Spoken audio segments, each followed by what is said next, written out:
చూసిరు కదా నిన్న కథ మొత్తం మనం అన్ని కూడా బయట పెట్టిన తిన్మన్ తీసుకొచ్చిన అవన్నీ పేపర్లన్నీ ఉన్నాయి కదా ఇప్పుడు కూడా ఉన్నాయి ఇక్కడ. అయితే భూమాఫియా భాగోతం బట్టబయలు, తేలుతున్న కేటీఆర్ బినామీల లెక్క మార్నింగ్ న్యూస్ లో బయట పెట్టిన మల్లన్న. నిన్న వెలుగు చూసిన 28,000 కోట్ల రూపాయల దందా. తాజాగా మరొకటి బయట పెట్టిన మల్లన్న, భూదాన్ భూములు హాంఫర్డ్, 250 కోట్ల విలువైన భూమి కొట్టేసిన గులాబీ గ్యాంగ్.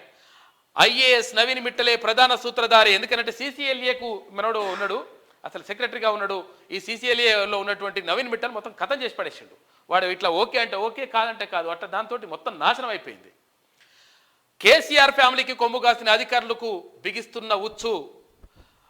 ఐఏఎస్కు రిజైన్ చేసే యోచనలో బీహారీ బ్యాచ్ ఉన్నదంట, జాగ్రత్తగా ఉండాలి. ఎందుకంటే వీళ్ళు చాలా డేంజర్లో ఉన్నారు. తెలంగాణ మొత్తం కూడా నాశనం చేసేసిండ్రు, భూములు కొట్టేసేటువంటి పనిలో పడ్డరు.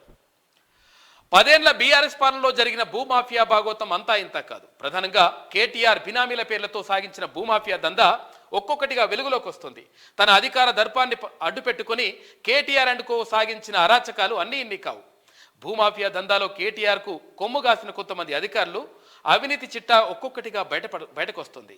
ధరణి పోర్టల్ను అడ్డం పెట్టుకుని పేదల భూములను అప్పనంగా లాగేసుకోవడమే కాదు, ప్రభుత్వ అసైన్డ్ భూదాన్ కాందిశీకుల భూములను కాజేసిన ఘన చరిత్ర కేటీఆర్ది.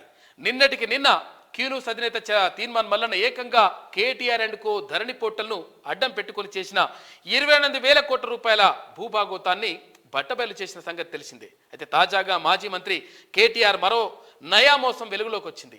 తన బినామీలతో దాదాపు 10 ఏళ్ల పాటు సాగించిన అరాచక పాలనలో భూమాఫియా కోట్ల రూపాయలు వెనకేసుకున్నారని చెప్పాలి. మహేశ్వరం మండలం నాగారం గ్రామంలో ఏకంగా 250 కోట్ల రూపాయల భూమికి ఎసరు పెట్టిండు. ఇందాకనే మళ్ళీ నాకు క్లియర్గా చెప్పేసిండ్రు.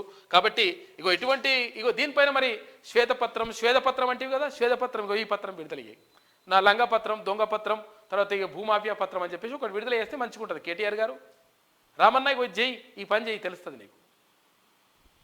మంచిగా చేసినాం అంటున్నా ఇంకా.